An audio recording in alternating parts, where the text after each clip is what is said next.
At the start of the season, if you told me that the trade for Al Horford is going to be a game changer in the NBA Finals, we would have probably laughed, and we probably did. Who knows? Boston Celtics traded away Kemba Walker and got in Al Horford. We thought it was like, doesn't really move anything kind of a trade because Kemba Walker was useless and Al Horford was useless. And if Yeah. anything, Kemba Walker had more value. But game one of the NBA Finals, Al Horford went berserk, scored 26 points, 6 out of 8 from 3 against the team that makes it rain from 3, the Warriors. All about game one on today's episode. So let's get started. The Warriors lost the first ever home game in this postseason, 108 to 120. And you couldn't even say they lost all the four quarters. They were leading by 12 going into the fourth quarter, and they just got washed in the fourth quarter, 40 to 16, the Yeah. largest ever points difference in an NBA final in history. Hmm. Steph was mental in the first half. He scored 6 3-pointers, was it, in the first quarter? Didn't seem like he would miss, and it seemed like he was been listening to a lot of these talk shows and podcasts and ESPN, which said like, did Steph need a Finals Yeah, in MVP the to finals. validate Yeah. his Yeah. legacy and whatnot? And it just seemed like he wanted to prove to everyone that, well, if he wanted a Finals MVP, he could, because he was taking every shot and he was making it, and it looked like he was going to go off for like 50 60 today. But the second half actually the Warriors did well. It started off well. Third quarter, Warriors showed up. They extended the lead. The teams went into the break equal, and in third quarter the Warriors extended that lead and made it 12 points. And then you thought, well, it's a matter of defending hard, and they're a good defensive unit. And you thought, well, 1-0 up. This was the result we predicted in game Yeah. one. Yeah. I don't know what happened in the fourth quarter. They went 9 of 12 from 3 in the fourth quarter. In fact, I think they scored their first 8 out of 8 they were. And when a team scores 9 out of 12 threes in a quarter, more often than not, you're winning. 90% of the time, you're winning. I mean, I was watching this game with a friend. He said it's like a black swan event. And when such things happen, Yeah. you can't really do anything. Yeah. What did you make of this game? It's surprised but not surprised. I think when we were discussing our outlook towards the finals, my explanation for picking the Warriors in 5 or 6 games was that the only way I see Celtics beating this Warriors outfit um, is if they catch fire from three, which has been actually their go-to strategy in quite a few playoff games this Yeah. season. They did that to Yep. the Bucks. They did that to they deployed that to great extent even against Miami Even and against the Nets. Yeah. Nets also. Yes, correct. So yeah, I think it felt like the Knicks folded even before these guys got going. I know they're short, but who's even putting up a hand in on the net side? But yeah, that's been the thing, and I guess PTSD from the Jazz, because this is how the Jazz used to win games. PTSD from the Rockets. This is how the Rockets used to win games, and both teams folded in the playoffs more often than not. Well, every time.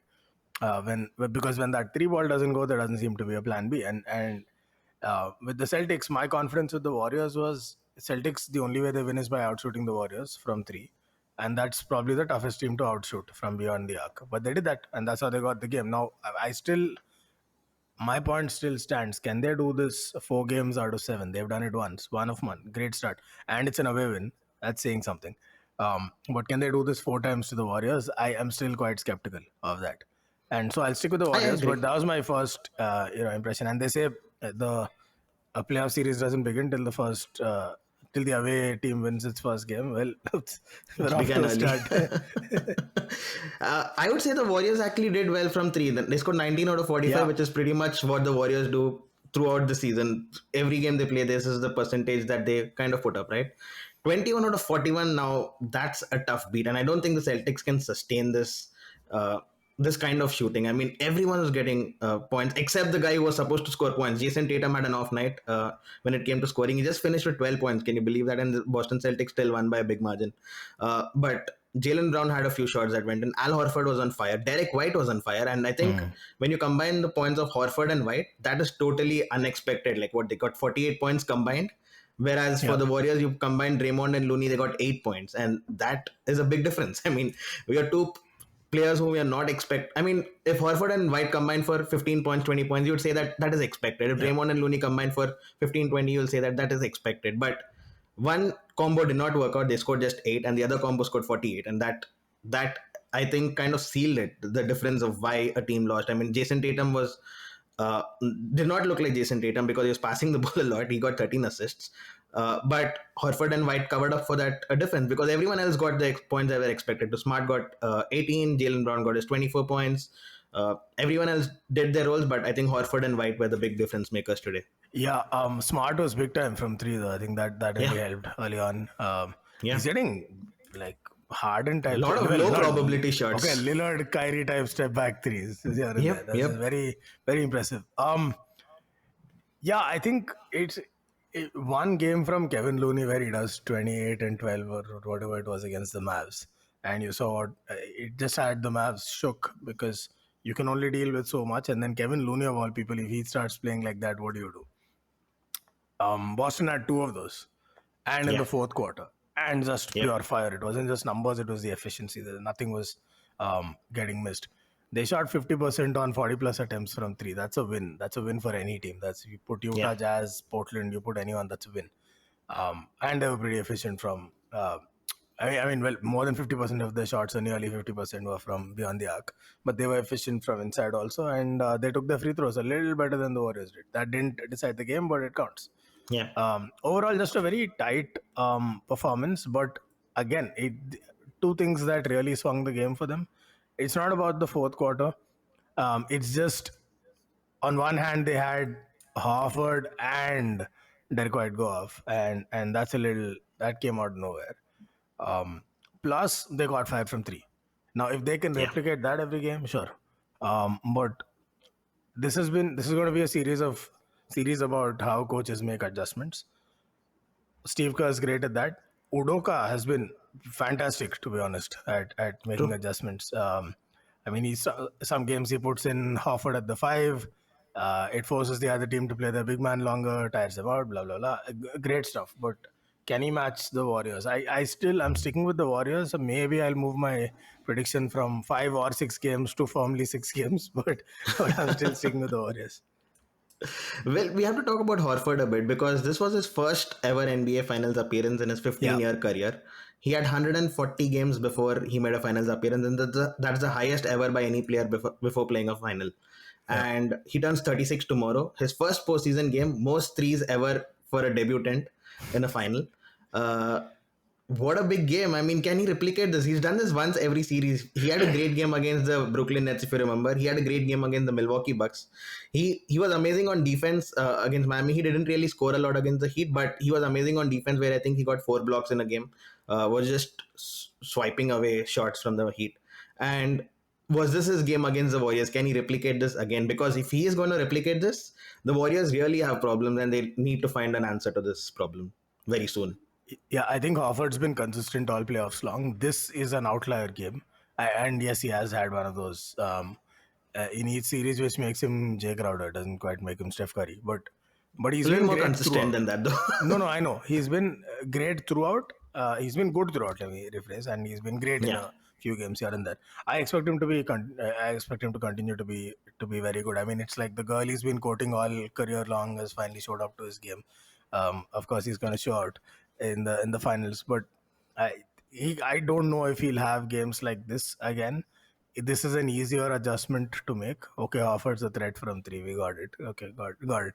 We'll do something about it. But I think where the Celtics should take hope or carry forward this momentum is Horford and White stepping up at the right time, sort of covered up for a Jason Tatum off night. And it could be fatigue, yeah, it could be just the sheer minutes they've been playing.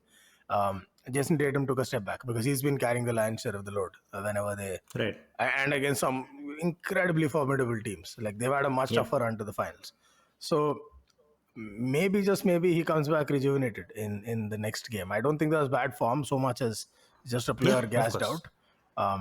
So if they can do this without him, if he can come back, if he can catch fire from three or just dominate the way he's done in some games against the Nets, in some games against the Bucks, suddenly they're 2-0 up, maybe 2-1 up in the series. if they can go 2-0 up, and the next game's a home game too, right, for Golden State? Yeah, the next two would be Yeah, it's I mean, the next game is that's Golden State. If they yeah, and lose the then next game, yeah, I know it's a long series and it's the start of the series, but suddenly there's this pressure, right? If you lose the next game, you're 2-0 down, and then you go 2 games to Boston. It might yeah, as well be an early yeah, finish. that's the one. So the 2-0 down is, I mean, we just the most recent finals, the team came back and won from 2-0 down, but Yeah, but 2-0 they are down playing both the home games three games. and game four at Milwaukee. Then, Yeah, 2-0 down both home games. That's the killer. That's the killer. yeah, So I mean, spiced up for game two. I wasn't really that excited for game one, to be honest. I thought it'll be a dud. In the other way, it was a dud in the end, but not the team that I expected to sit quiet in the fourth quarter.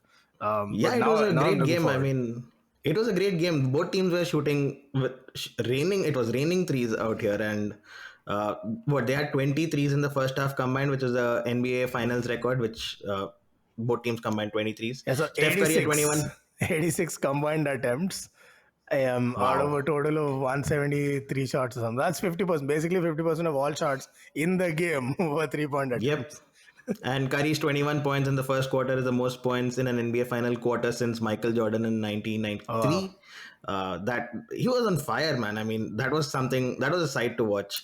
But Tatum, like you said, I think I expect him to come back strong. He had 3 of 17 today. And I think he was pretty smart at the end because, not Marcus Smart, but he was Yeah, pretty yeah. intelligent in the end where he was letting go a lot of shots because he knew that other players were on fire and he was just passing the ball, which also shows in his 13 assists. I really expect him to come back. I'm not too worried about Tatum because he'll figure it out. Well, I thought he was If repping Kobe. He passed the ball in the fourth. What the fuck? Yeah, yeah, he's repping Kobe in Game 7, isn't he? Okay. Makes sense. Makes sense. If you're the Warriors, would you be worried about Draymond Green? He shot 2 of 12. First of all, why is Draymond taking Yeah, 12 shots? why is he And taking exactly? I'm worried that he's taking that many shots, not that he's missing. that's my worry. That's my Yeah.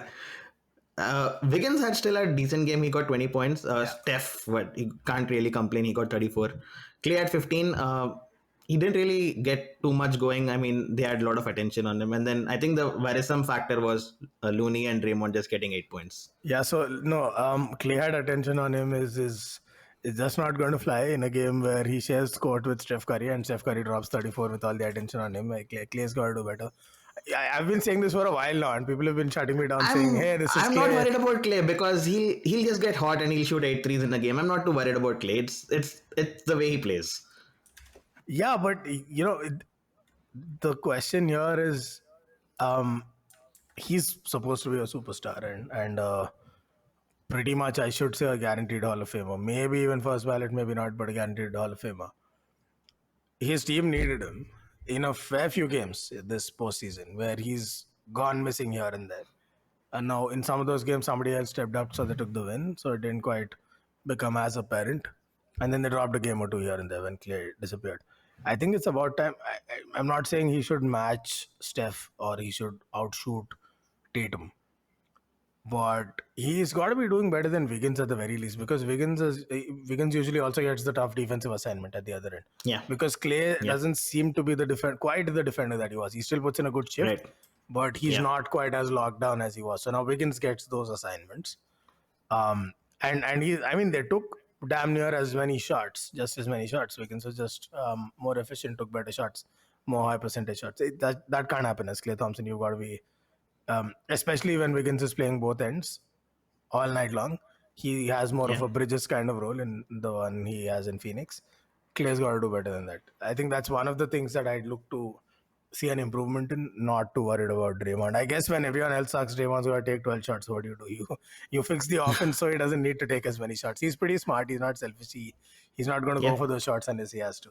Yeah, sometimes it's frustrating that he's not taking shots. So it's surprising that he took 12 shots. Yeah. And I'm not worried about the Warriors offense as well. I still think they did well. They got 108 points. They had a pretty decent game. It was just that outlier of the fourth quarter, which rarely happens, right? And there are no answers. I mean, when a team is making that many threes, one after one after one, you kind of get demotivated on the other end of the score. I mean, the game is just slipping away, and what do you do, right? So I'm not too worried about the Warriors' offense as such. I'm not too worried about Klay Thompson, but yeah, you need to have a solution if the Celtics are going to keep shooting. Like, you just can't depend on Celtics having a bad day, is what I'm trying to say. And you can't just look to outshoot the Celtics. This can't be a Brazil at the World Cup formula where you just score one goal more. And Yeah. one of the reasons anyone who picked the Warriors, one of the big reasons they picked the Warriors was their defense. They're disciplined, they Yeah, get stops in the clutch, and today it was just everything but that. That's got to yeah, change. They went in yeah, with what, a 12-point lead into the fourth quarter, yeah, and they yeah. lost by 12. How about It's that? very Yeah, uncharacteristic of the team. not helping Were Steph's you surprised to legacy. see? Were you surprised to see Iguodala out there talking about defense? I was surprised because he didn't play since the Denver series, and suddenly he's out there and he's taking 3 pointers, and I'm like, He oh hit wait, them what are you though. doing? He hit them. He hit them, Uh, and he looked fit. He didn't look like. I saw a tweet which said he's like the Undertaker now who shows up at WrestleMania. yeah, exactly. Iguodala shows up. That's Iguodala exactly what shows it up in is. the NBA Finals. That's exactly what it is, and he's always been fit. He's their Haslam now. He's their Udonis Haslam now, and I Well, guess they just got him Haslam on who as a. plays. No, I mean, I guess, well, he's also not 39, 40 yet. Once he gets there, I'm sure that's going to be him. They'll pay luxury tax just to keep him around. He he's always been fit. He's sort of evolved into this 3-and-D guy. He came into the league just an above the rim phenom, Yeah. ferocious dunker, and that was his game. Fast break points, all of that stuff. Excuse me. And he pivoted pretty well to the 3-and-D, and that's what they did. I guess they just brought him on as a good luck charm. They were just throwing the kitchen sink at the Celtics by then, saying we're going to Well, beat you with whatever he we played have. early in the game. He played in the second quarter onwards. So he played early in the game. It's not like they were No, it's the gambling. finals. It's the finals thing. It's just you gotta. Is Steve Kerr? We should maybe do a segment on this, like a scandalous one, where is Steve Kerr a superstitious man? Did he bring on Iguodala just for just that finals good luck charm? Probably. I was surprised to not see GP2 out there because especially when Steve Kerr said that he's fit and he's raring to go and whatnot. He didn't get to play today. I think they were just waiting to unleash that secret weapon that GP2 is because he can be frustrating as a defender. Yeah, they Like lost by 12, man. About time you unleash the secret weapon. yeah, game two is where GP2 Sure.